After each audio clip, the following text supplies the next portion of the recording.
What's up, Taiwan? I'm Ethan Liu with 10 minutes of news from here in Taiwan and around the world. Taiwan's bird flu outbreak is worsening. Agriculture officials have now confirmed H5N1 infections at 6 poultry farms, and they're located across the country from Yilan in the northeast to Kaohsiung in the south. Bird flu has become widespread across the world this winter. Over 16 million birds have been culled globally, and that's 70% higher than last year. Taiwan agriculture officials are working to keep the outbreak from spreading further, particularly to egg producers. Two major fast food chains raised prices in Taiwan earlier this week, and this comes as Taiwan, just like the rest of the world, is grappling with inflation. Leslie Liao takes a look at how one vital ingredient in fast food items is getting more expensive. 'Tis the season for inflation. We might be getting close to the most wonderful time of the year, but rising prices don't have people in Taiwan feeling very jolly. That's because two major global fast food chains recently raised prices in Taiwan. The two chains hiked prices by up to 30 cents US for various products. People in Taiwan will have to shell out more for everything from hamburgers to fried chicken. Another popular snack that's also more expensive now are these, egg tarts. And one of the main ingredients in egg tarts that are also getting more expensive are, well, eggs. And while big businesses have the advantage of scale to offset fluctuations in price, smaller ones don't. 涨到心都很痛啦，不敢再涨了啦，再涨怕客人跑光光。 It's not just businesses feeling the pinch. Rising egg prices are also affecting everyday shoppers. 哦，鸡蛋涨很多哦，没办法。Let's put it into perspective. These two egg tarts actually cost more than this lunchbox. When you put it that way, well, inflation may very well be getting in the way of the holiday spirit. So in Taiwan, fast food or eggs may make a nice, if pricey, last-minute Christmas gift. Eason Sun and Leslie Liao for TaiwanPlus. Taiwan's unemployment rate has dropped to its lowest level in almost a year. The country's top statistics agency says just over 3.6% of workers were looking for a job in November. That's the lowest in 10 months. More than 20,000 people found new jobs, most of them in the service sector. Officials expect those companies to keep hiring during the holiday season.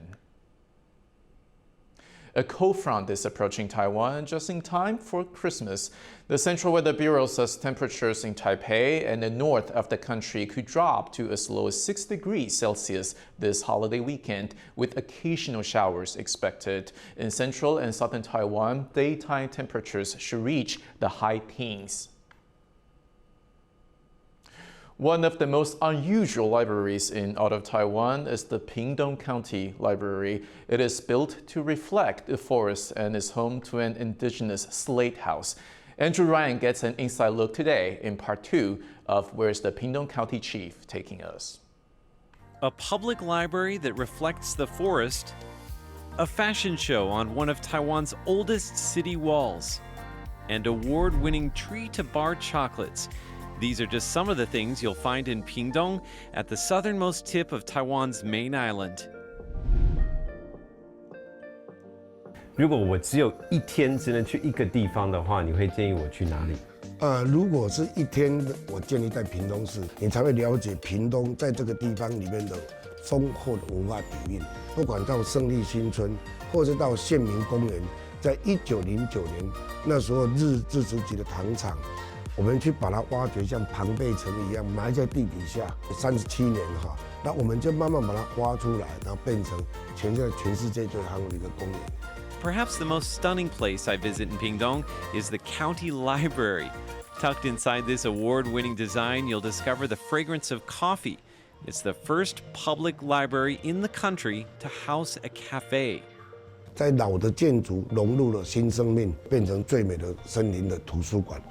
文化才是展现这个城市的竞争力，而城市只有华丽的建筑，没有文化，那是没有灵魂的。With this stunning new public library, the county chief is hoping to create a culture of reading in Pingtung, which ranks near the bottom for literacy nationwide.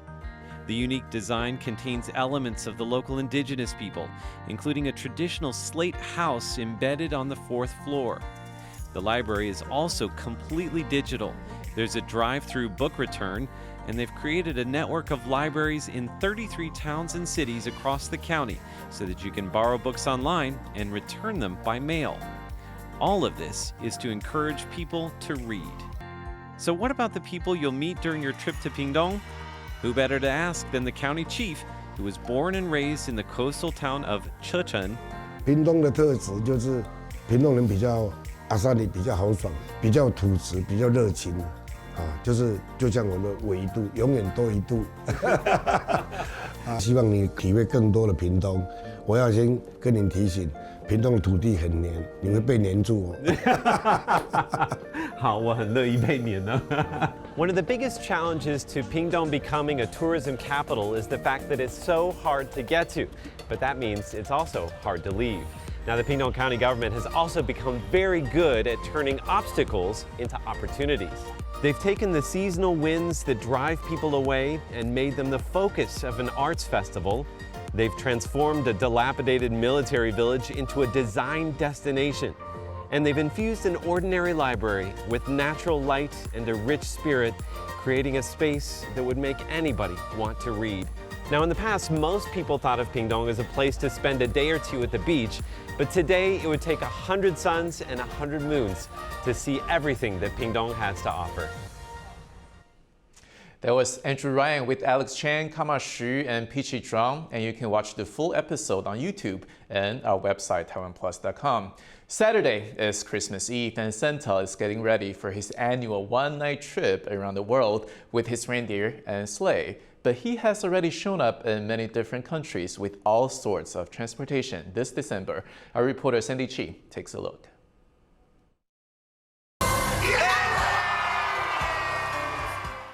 Finally, it's almost Christmas, a holiday filled with laughter and joy around the world. The Christmas spirit is embodied in Santa Claus, who brings presents to good little kids on Christmas Eve. Everyone knows he rides in a sleigh pulled by reindeer. But in some parts of the world, he has different modes of transportation. Here in southern Bosnia, they hold Yuletide races for Santas young and old. Ja se zovem Nikica, moj magare se zove Ivica. Osvojili smo 3. mjesto, pripremali smo se dosta. Nije bilo lako, ali uspjeli smo. Over in South America, in Venezuela's capital, hundreds of Santas go on foot. They dash through the city in an annual 10-kilometer fun run in somewhat less traditional Christmas outfits.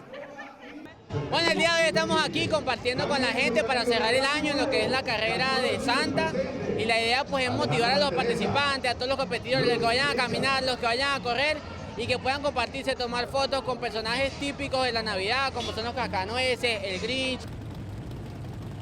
Walking takes a long time, so in Tokyo, Santas upgrade to Harleys and supercars. Santas there are not just spreading festive vibes.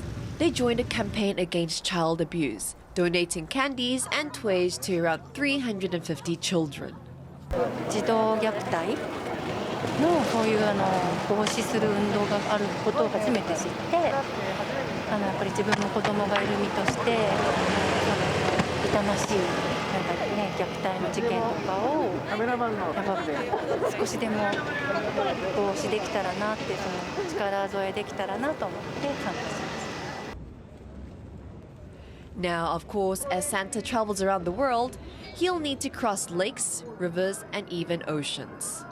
To traverse the canals of Venice, dozens of Santas got in gondolas for the city's annual Christmas regatta. With so many transportation options available to him, who knows how Santa will show up at your house this Christmas Eve. Aznaya Zhou and Sandy Chi for TaiwanPlus. Thank you for watching What's Up Taiwan. I'm Ethan Liu. Merry Christmas, and I'll see you next time.